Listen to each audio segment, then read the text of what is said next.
Hi everyone, it's me, Jenna, and I'm going to talk to you about probiotics and oral health. So, I was originally interested in the use of probiotics for treating periodontal diseases. I came across a lot of evidence for it being effective in gingivitis and caries, but not so much in periodontitis. As we all know, perio is a chronic, multifactorial, aggressive, and destructive disease, and unlike gingivitis, it is not reversible. Typically, those with perio are disadvantaged compared to those without it because their mouth is probably harder to clean and they may have additional systemic conditions contributing to their oral health. Most at home oral hygiene methods only go about 3 millimeters subgingivally, so those with deeper pockets aren't really able to clean their mouth effectively. And the longer the bacteria sits in the mouth undisturbed, the more it proliferates and typically becomes more pathogenic.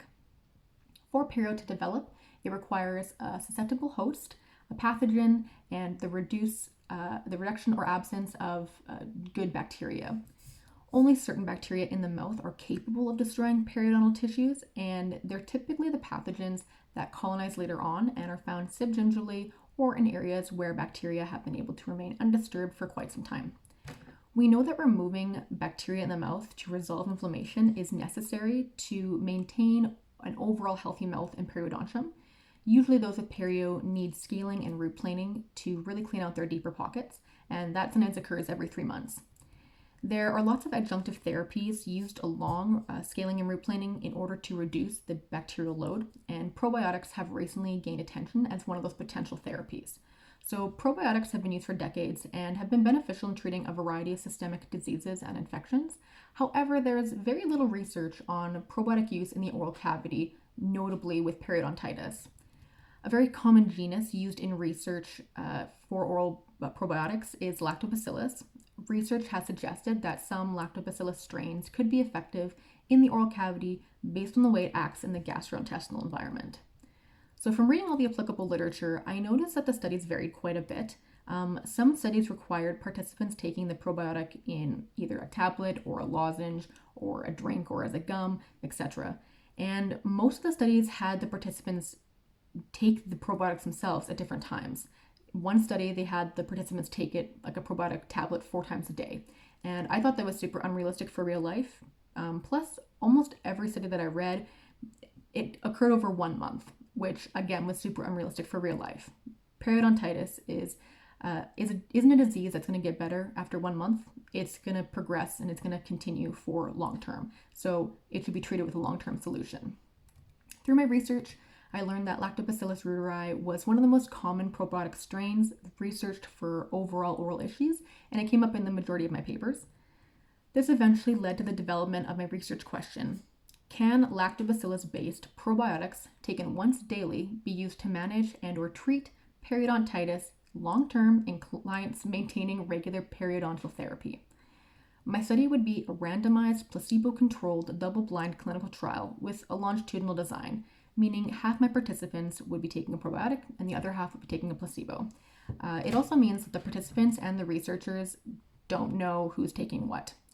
I decided to design the study to reflect long-term data. So the literature I read only showed the potential of short-term benefits of probiotics in the oral cavity, and there was 2 studies that did go for a year, but they were briefly touched on in one of the articles I read, and the results of each contradicted each other. So overall, there was no data that could confidently say if probiotics helped mitigate periodontitis or not.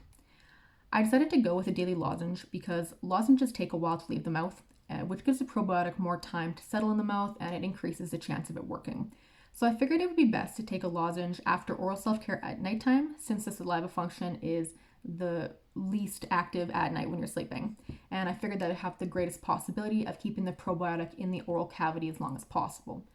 I designed the study to include males and females between 20 and 60 years of age with either stage 1 or 2 perio.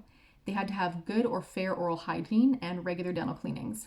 I excluded those that had more severe perio or issues with gingival enlargement or notable xerostomia, considering that would affect the gums and saliva, and it has adverse effects in the mouth, which would affect the efficacy of the probiotic. The study was based off of all the suggestions from the literature. Literally every paper I read suggested more research, and almost every paper pointed out the flaws in the overall research so far.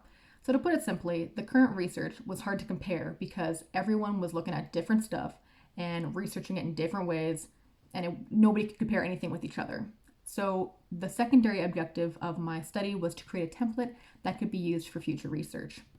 As dental professionals, we have an obligation to help our clients, and if it's something as simple as taking a daily probiotic that can slow or mitigate the pathogens responsible for periodontitis and improve their overall health, then we have a responsibility to determine that. Thanks.